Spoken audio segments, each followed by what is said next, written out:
At alam naman natin, kayong lahat ay nagbabasa ng Bible. Amen. Nasabi natin na sa pagsunod makikita. Amen. Nakahanda ka palagi. Amen. Ayoko na kasi maging matigas ang ulo. Ayoko na maging suwain na anak. Gusto ko nang maging masunurin kay Amang Yahweh. Tayong lahat, sabi nga natin, kailangan maging masunurin tayo kay Ama. Alam nga, si Maria nga dito sa ating pagbasa, nagugulumihanan siya ng mga oras na yun. Si Sister Mel kanina nagugulumihanan. Pero ngayon, kung basahin ko, di ba? Sabi nga natin, tunay nga po na napakabuti ng Diyos para sa atin. Iba ba yung tatalakayin ko rito sa rito? Isa. Iba. Kasi yung isang Maria sa bahay na nakalagay doon sa kalendaryo natin, sa ating post. September 8 ang kanyang birthday. Pero ngayon, ano ba ang tawag dito? Kasi mayroon naman talaga na hindi ko talaga ito. Immaculate Conception, kalinis-linis ang babae. Siya yung pinili. Siya yung hinirang ng Diyos. No? Sa ating pagbasa, sabi nga natin, ang sabi dito sa una, ika-6 na buwan na si Elizabeth ng mga panahon noon. Si Elizabeth at saka itong si Maria ay magpinsang buo. No? Magpinsang buo sila. Kaya nga, ang sabi nga dito, ang isang anghel ay inutusan ng ating Panginoon, si Angel Gabriel. Yan, hindi si Angel. Angel Gabriel. Lahat naman tayo ay pwede namang utusan ng Diyos. Amen? Nasabi nga natin kapag inutusan tayo ng Diyos, kailangan pag pumasok ka sa tahanan, kailangan nandoon yung kapayapaan ang nasa isip mo. Amen? Nasabi natin, tayong lahat ay hinirang ng Diyos, katulad sa banal na aklat, ang Diyos mismo ang nag-utos kay Gabriel. Amen? Siya nag-utos, puntahan mo si Maria ng mga oras na yun. Si Maria, mga panahon noon is 14 years old. Kaya nga, parang, kumbaga sa ano talagang nagdadalaga pa lang. Pero sabi natin, tinuran ng anghel na ito, si Maria, sabi niya, Maria, napakapalad mo sa lahat ng mga babae. Dahil si Maria, alam natin, tao. Amen? Si Maria ay kalahi natin. Ngunit sa ibang bansa lang sa ipinanganak. Hindi kalahi ni Sister Florto. Ito'y mistisahin. Maganda. At saka sabi nga natin, si Maria ay talagang sinubaybayan ng Diyos. Siya ay babaeng malinis. Wala ka siya, may syuta nga siya ng panahon noon, di ba? Si Uti. At nakatakda na rin silang ikasal. Ang babata rin pala nila mag-asawa ng ano.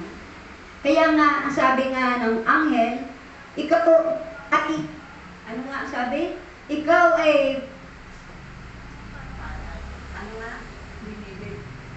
Ikaw ang hinirang ng Diyos para ipaglihim mo ang isang sanggol. Sanggol na pagka ipinanganak mo, siya yung maghahari dyan sa sanlibutan. Siya yung Diyos na maging hari at manatiling hari. Kaya nga mapalad po. Mabuti walang kamera. Para matawa naman kayo. Kasi excite nga ako eh. O, tinatawa kayo, nalaglag yung bustiso ko dito kaya. Kaya nga bibili ako ng bustisong bago. At saka gusto ko nga laging nakamas.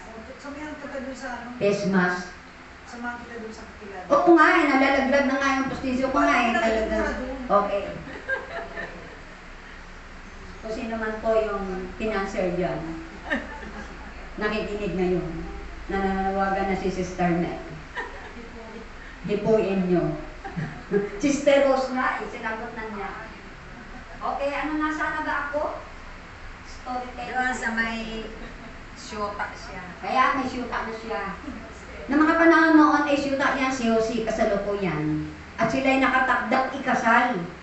Kaya nga, magbubuntis ako? Paano mangyari yun? Dahil ako naman ay dalaga, virgin pa.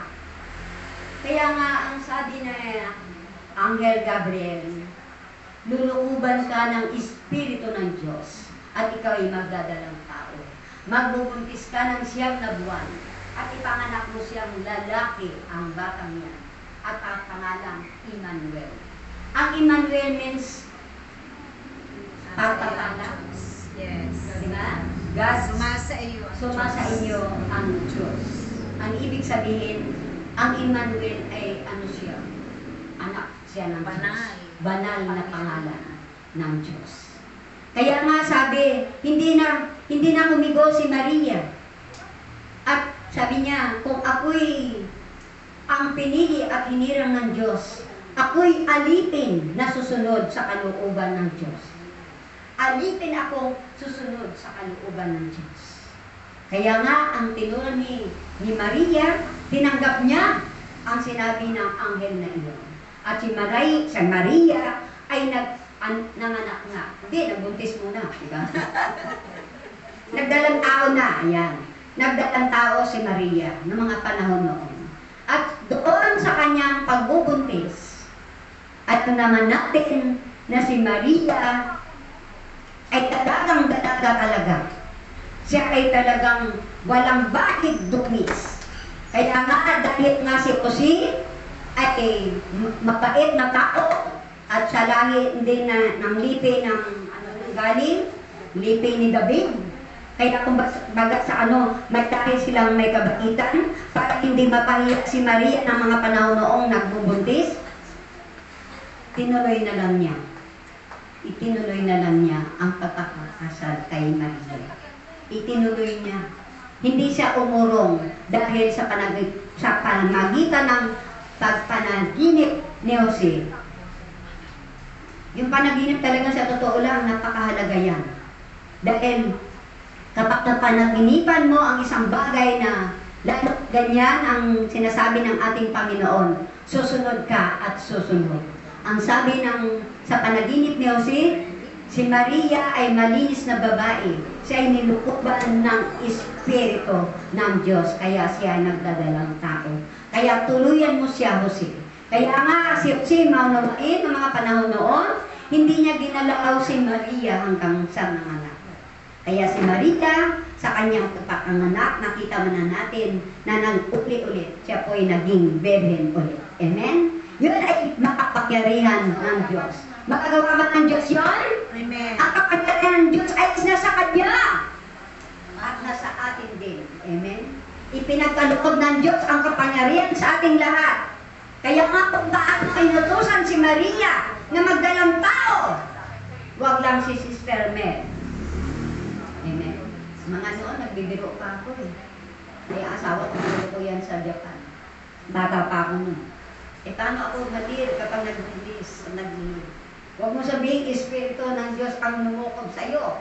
Umhang, sabi sa akin. Kaya nga, yun ay biro lang. Pero hindi dapat natin biruin. Dahil ito ang pinag-uusapan natin ay ang Espiritu ng Diyos. Ang lumukob kay Maria. Amen? Sumasang-ayon ba kayo doon? Amen. Na magagawa ng Diyos yun? Amen. Eh kung si Elizabeth na pinsan niya, ni Maria, sinasabi doon, maliwanag, siya ay baong at 96 na ng mga panahon noon. Ano ba yung 96? Tanda ka sa akin si Hama. Ay 72 na ako. Yung araw naman, hindi ko matanda kasi mga pinulain. Okay, kahit na paano 96 na. Kaya nga, talagang kababalaghan na. Pero si Elizabeth ay nagdalang tao rin. At kasabay ni Maria, silang dalawa, sabay silang nagbuntis. Nauna lang si Elizabeth. Nauna si Elizabeth, di ba? Si Elizabeth, 6 na buwan na ang tiyan niya ng mga kasalukuyan.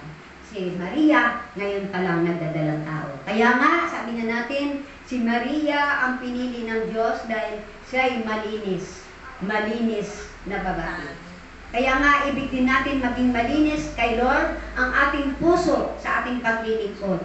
Sa ating pagsunod sa ating Panginoon, kay Amang Yahweh, gagawa ba ng himala sa atin si Ama? Gagawa ng himala sa bawat isa sa atin. Kaya nga sa ating pagsunod sa ating Panginoon, gawin lang natin ang kanyang mga pinag-uutos. Katulad ni Maria, hindi man lang siya nag-alibay na talagang nandun ang kanyang pagsunod. Kaya napakabuti ng Diyos sa ating lahat na tinawag ng ating Panginoon. tayo hinirang ng Diyos para tayo ay may tungkulin na gagampanan dito sa mundo ito. Kaya nga, ginagampanan natin ng buong puso ang ating mga ginagawa. Hindi lamang sa pagbubuntis, kundi sa pagpapahayag ng salita ng Diyos. Amen? Gawin natin ang lahat para sa kalooban ng Diyos. Tiyak yun. Gagawa ba ng himala? Marami ng himala na ipinakita sa buhay natin. Amen? Kaya nga, sabi natin, ang mga tao nun ay masunurin pa, no, Sister Tess? Masunurin sila sa Diyos. Kaya nga, hanggang sa ngayon naman, sa panahon natin, tayo ngayon na sa Ebanghelyo, naging masunurin ba tayo? Kahit na paano, naging masunurin na rin tayo. Sumusunod tayo sa kanyang kagustuhan. Kaya nga, maraming salamat po kay Ama dahil lahat naman tayo ay tinawag niya sa iba't ibang panahon nga lang, pero nagkita-kita pa rin tayo. Kaya nga, si Maria ngayon, kasalukuyan, malapit ng mga anak. At sa darating na Pasko, tayo po, sama-sama, sabay-sabay na maghanda. Paghandaan natin ang pagdating ng Mesiyas. Amen? Paghandaan natin iyon. Dahil ito yung paghahanda talaga yung pagdating ng ating Panginoon. Pagdating ni Kristo sa buhay natin. Amen? Sabi nga natin, dati malungkot tayo pag wala tayong kaperahan. Pero ngayon, tanggap na natin, amen? Ang importante, tinanggap natin sa puso natin si Jesus. Amen? Kaya sa darating na Pasko, Kapaskuhan, sabi nga natin, alam ko naman, kapag dating ng Pasko, talagang ang lahat ng tao ay may handa, no? Hindi naman talagang zero. Kahit na paano mayroon talaga. Kaya nga, sabi nga natin, sa darating ng Pasko, ito yung format ngayon ng simbahan, paghahanda, puro paghahanda. Nasa unang Adbyento na tayo, di ba? Pangalawa na sa linggo. No? Pangalawang linggo. Kaya nga, malapit ng Pasko, ilang tulog na lang. Kaya nga, kung sino dyan ang mga ninang sa mga inaanak, handa nyo na mga sobre nyo. Ako wala na akong inaanak, natatanda na sila Sila na yung nagbibigay sa akin pag nakita ako. Kaya mapalad si Sister Mel, dahil sabi nga, tapos na ang aking tungkulin sa aking mga inaanak. Dati, alam mo, ikot ako. Pag wala talaga akong kailangan may sobre talaga. Kaya nga, siguro, bilang tao yan ang paghahanda ko noon. Pero ngayon, ang paghahanda ko, ang sarili ko. Kailangan maging malinis ang ating puso. Ito ang napakahalaga sa Diyos. Maging malinis ang puso natin. At alam naman ng Diyos yun. Amen? Hindi tayo pwede magkunwari dito na ako'y mabait na. Kailangan practicein natin yun, magsisimula sa tahanan natin. Kaya nga, inuulit ko palagi sa inyo, sabi ko nga, kanina, inulit na naman ang asawa ko, sobrang daw akong bait. Sabi ko nga, ano ba ito? Parang nakakaano naman yung sabihin pag sobrang bait, parang kabaliktaran para sa akin. Pero siya mismo nagsasabi. So, mobra daw ang bait ko. Kaya, siguro, sabi nga natin, baka nababaitan na sa akin dahil hindi ko na siya pinapatulan. Dati mapagpatol ako sa kanya Kunting salita lang niya, hindi ako tratado. Yan si Sister Mel, taas ang pila. Na sabi nga natin, lahat naman tayo ay babaguhin ng Diyos. Amen? Katulad ni Maria, dito kasi sa ating Ebanghelyo po, si Maria. Amen? Siya ang bida sa Ebanghelyo ngayon, si Maria. Dahil tayo naman ay mga babae, Maria rin ang tawag. Amen. Mga pinagpala ng Diyos, mga Maria na sa harapan. Puro Maria, may Mario isa. Sister Tess, hindi ko nga ito. Hindi ko nga diretso. Kasi talagang, ulang first time ko lang talaga ipakito. Okay, tatawagin ko po yung ikalawang magpapahayag ng ating Ebanghelyo. Tungkol po sa ating kaligtasan, sa ating panahon at nagbabagong panahon. No other than ina ng bagong Jerusalem, Inang Tess. Maraming salamat, kapatid na tagapakilala. Buhay ba ang Diyos? Narito pa siya. Pinagpala ba kayong lahat? Pumalakpak ka mga pinagpala na mga Yahweh! Hi! Palakpakan natin ang Panginoon. Palakpakan natin ang Banal na Espiritu Santo. Palakpakan natin ang ating Panginoong Jesucristo. Palakpakan natin ang ating mahal na Inang Birhen Maria. Maraming salamat mga kapatid. Diba? Talaga araw na ito. Ito yung araw ng ating mahal na Inang Birhen Maria. Maria na itinalaga siya. Dahil siya ang bukod tangi, malinis sa lahat ng kababaihan. Walang bahid kasalanan, walang minanang kasalanan, mulat sa kulpa, mulat nung siya'y nasa sinapupunan pa ng kanyang mahal na ina, na ang kanyang ina na si Saint Anne o Santa Ana, tunay na pinangalagaan na siya ng Diyos hanggang siya ay lumaki. At siya man ay inialay ng kanyang mga magulang. Tulad din natin. Tayong lahat ng bininyagan ay inialay din tayo sa Diyos ng ating mga magulang. Amen? Naniniwala ba kayo doon, mga kapatid? Tulad ng ating mahal na Inang Birheng Maria, inialay yan. At pinangalagaan siya ni Amang Yahweh. Dahil siya ang magiging sisidlan ng ating Panginoong Jesucristo. Siya ang magiging ina ng langit at lupa. Dahil patid ng Ama, ni Amang Yahweh, walang maililihim sa Kanya. Kahit sino sa atin, walang maililihim. Siya lang ang nakakaalam ng lahat sa atin. Kaya napakapalad ng ating mahal na Inang Birheng Maria kasi siya'y tinanggap niya yung panawagan ni Amang Yahweh na siya ay kahit nasa murang isipang palaman, wala pang muwang, nagpipikok pa nga eh. Oh. Pero sinugo ni Amang Yahweh ang isang anghel, si Anghel Gabriel, upang kausapin ang ating mahal na Inang Birheng Maria sa ganung edad ng kamusmusan. Dahil noong mga panahon, yung mga tao sa ganung edad, naglalaro pa yan. Hindi pa seryoso sa buhay. Kaya tulad ng ating mahal na Inang Birheng Maria, nung siya'y kinausap ng Anghel Gabriel, tunay na namangha siya. Nagulungtan siya. Nasorpresa siya sa mabuting balita ng anghel na yan. Dahil bitbit na ating Anghel Gabriel ang mabuting balita, hindi masamang balita. Na siya ang magiging sisidlan. Siya ay maglilihim. Bagamat siya'y hindi pa nasa gustong bulang. Dahil siya itinakda ni Amang Yahweh na sisidlan ng ating Panginoong Jesucristo. Buti pumayag si Mama Mary. Amen? Ang sabi niya, ako'y alipin ng Diyos. Mangyari nawa ang sinasabi mo. Yun ang sagot niya doon sa anghel. Hindi siya nagdahilan. Wala siyang dahilan. Hindi niya tanggapin. Bagamat siya man ay nagulumihanan. Wala siyang alam sa mga ganung bagay. Subalit, buong puso niyang tinanggap yun. Na tanda ng pagpapakababa ng ating mahal na Inang Birheng Maria. Siya nagmataas, nagmalaki. Walang kadahilanan, tinanggap niya yung pagtatalaga ng Diyos sa Amang Yahweh sa Kanya. Na magiging ina ng tagapagligtas na ang ating Panginoong Jesucristo. Amen?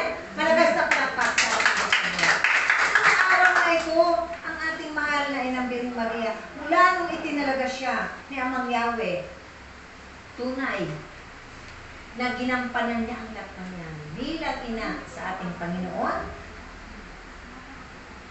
Binigyan niya ng magandang kinabukasan ang ating Panginoon. Ginampanan niya bilang ina. Pinasuso niya, pinangalagaan niya, nagpuyat siya. Opo, nilalaban niya ang mga lampin, lahat kung anong ginagawa natin bilang mga ina ng mundong ito. Yun din ang ginawa ng ating mahal. Pinangaralan niya ng mabuting asal ang ating Panginoong Jesucristo. Pinalaki niya ng may banal na pagkatakot sa Diyos. At tunay na siya'y lumaki na anak ng Diyos. Amen? Amen. Walang kapintasan ng ating mahal na Inang Birheng Maria. Walang bahid kasalanan. Na ito yung bunga ng kanyang pagsunod. Na tayo man bilang mga ina tunay na pagsusumikapan din natin na gawin yung ginawa, yung ginampanan ng ating mahal na inang. Dahil tayo ay maina na pananagutan natin ng ating mga mahal sa buhay, ng ating mga mahal na anak. Amen? Na tunay na siya ang kinalugdan ni Amang Yahweh. Bakit? Nakita sa kanya ang malinis na puso't kalooban. Nakita sa kanya yung pagsunod na hindi lamang ganun kadali sumunod sa pinagagawa ng Diyos. Subalit, tunay na hindi siya nagmataas sa Diyos. Nagpakababa lagi siya, puno siya ng pag-ibig, pag-uunawa, pagpapatawad, pagtulong, bukas palad siya sa lahat. Dahil ipinapanalangin niya rin ang ating mga kahilingan. Idinudulog niya ito sa ating Panginoong Jesucristo. Amen? Tunay na ito ang isang huwarang ina. Nasabi nga, Holy Family ng kanyang ama ay si San Joaquin, na pinalaki siya nila Santa Ana at ni San Joaquin ng mabuting Siya yung magulang niya. Opo, sila yung mga magulang niya na mula noon, nung tinanggap ni Maria, siya itinalaga na sa ganitong petsa na siya yun ang kalinis-linisang paglilihim. Dahil wala kang bahid kasalanan eh. Kaya nga siya itinakda ni Amang Yahweh para sisidlan ng binhi ng Espiritu Santo. Dahil, bakit siya nabuntis? Lilimliman siya ng kapangyarihan ng Diyos. Amen? Kaya, tayo ay huwag magtaka. Bakit? Ganun na lamang ang ating pagrespeto sa mahal na Inang Birheng Maria. Ganun na lamang ang ating paggalang. Dahil siya nga ang bukod tangi na babae sa lahat ng kababaihan sa mundong ibabaw. Amen? Malakas na palakpak sa ating Diyos ng Lord.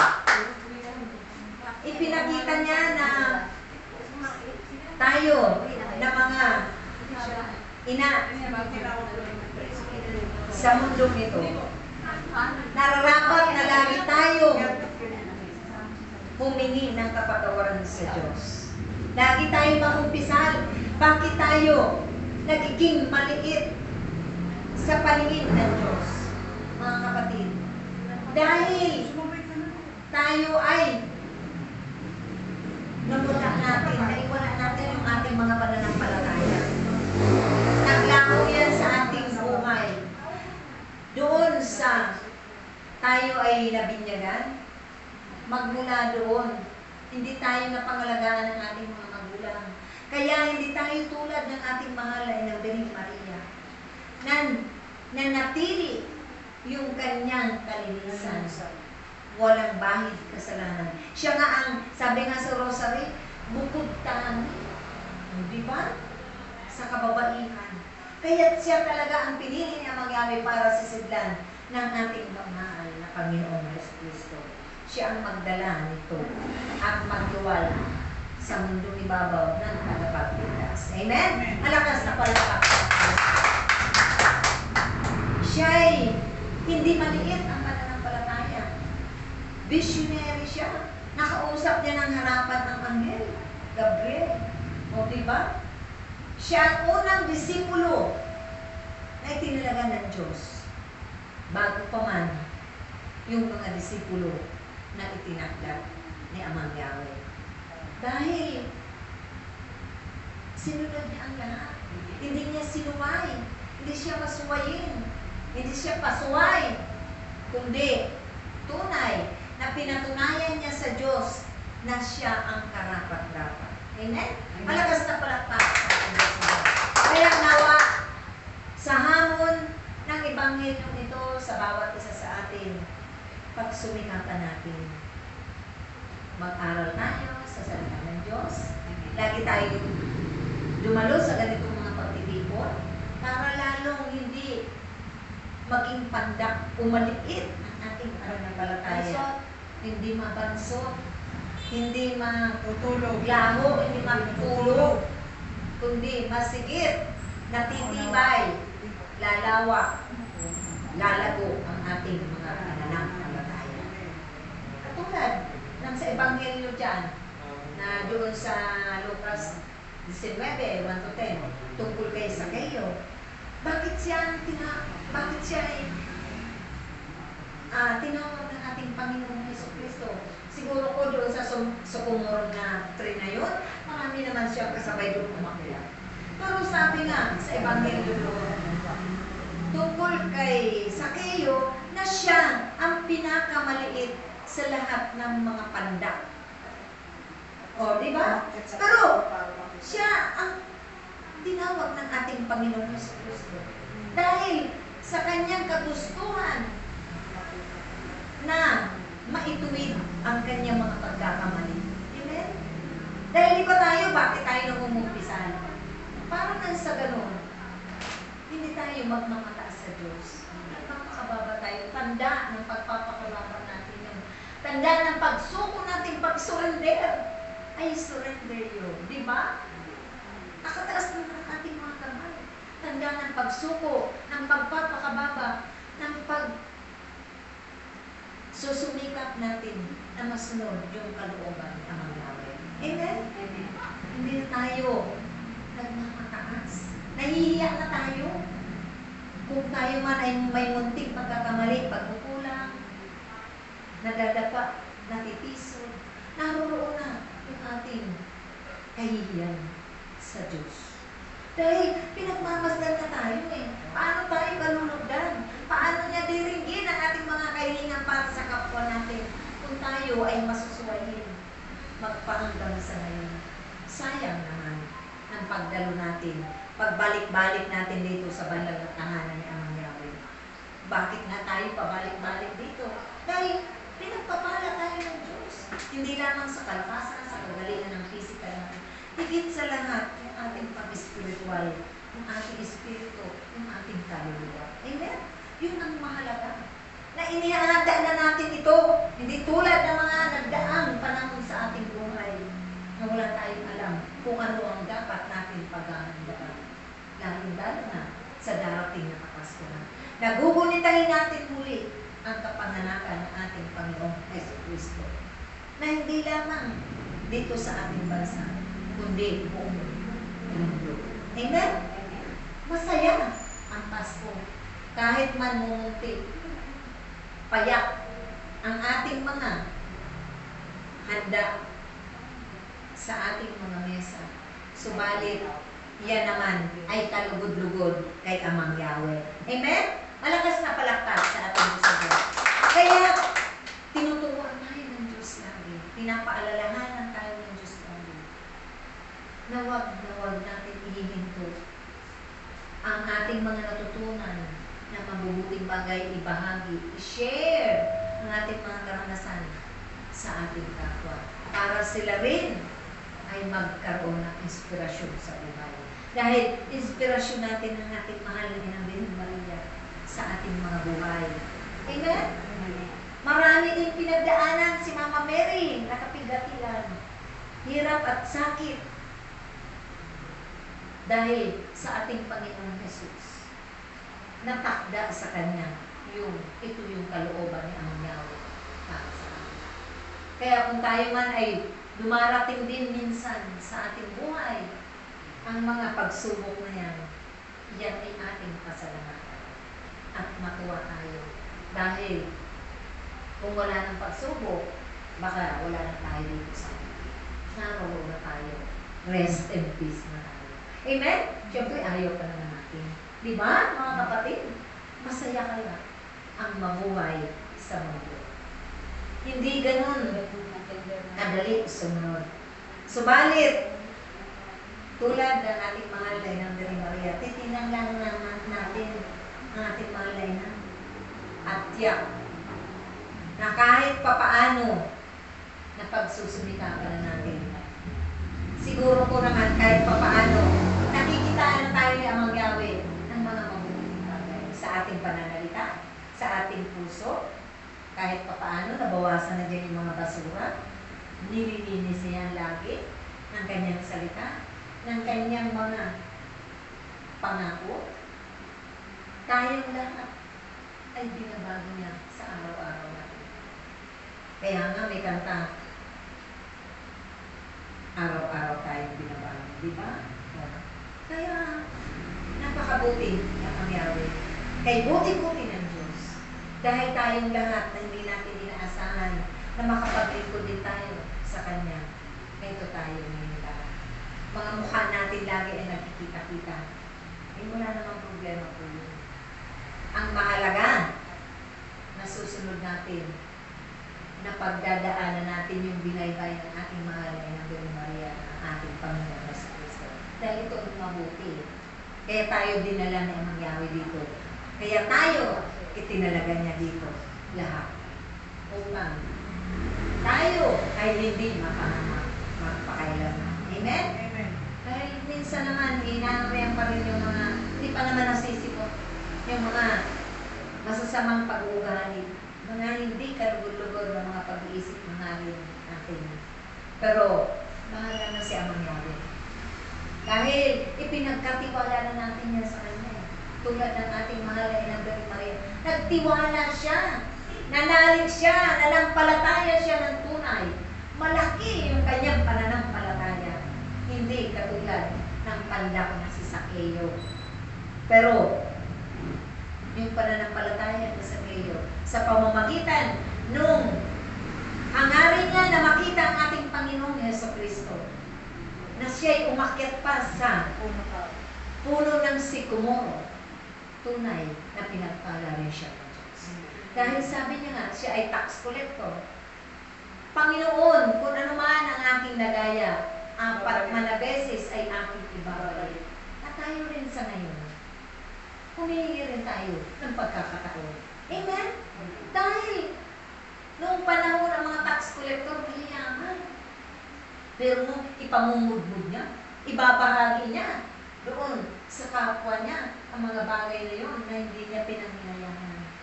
Dahil tunay, nangad niya rin na mapatawad din siya tulad natin. Amen? Kaya napakabuti ng ating mahal na Inang Birhen Maria na tayo lahat ay lagi niyang pinapaalalahanan, inaanyayahan na magdasal kayo ng aking banal na Santo Rosario dahil yan ay may mga kalakip na pangako ng pagpapala at walang hanggang pagpapala. Na tayo ay hindi lamang maliligtas, kundi maraming himala tayo makakamtan. Sa pamamagitan ng ating pagsunod, tulad ng ating mahal na Inang Birhen Maria, kahit napapaano, yung mga nakaambang mga trahedya, mga sakuna, mga kaguluhan, mga digmaan, o ano pa man, mga salot ng karamdaman sa pamamagitan ng pagdarasal natin ng banal na Santo Rosario, pananalangin natin lagi, tunay na tutulungan tayo ng ating mahal na Inang Birhen Maria. Amen? Dahil nangako siya, naririto lang ako aking mga anak. Huwag kayong mabahala. Huwag kayong manghinawa. Manalangin. At yan ay sa Kanya natin natutunan na iaalay natin ang ating mga sa panahon.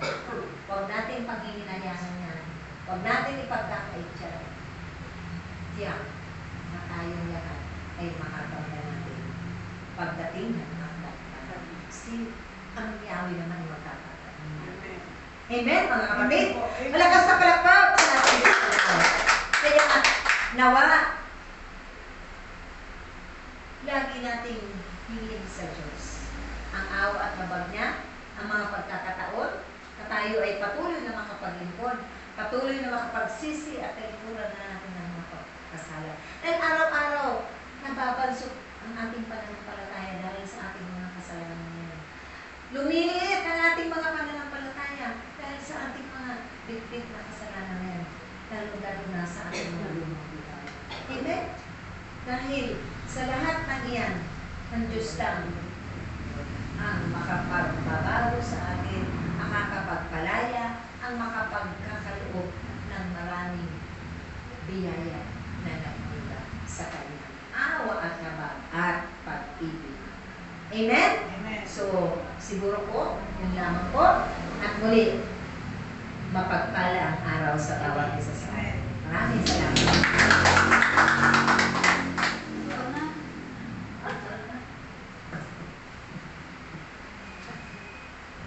So, napakaganda na ibinahagi sa atin ang ating iyong at ang ating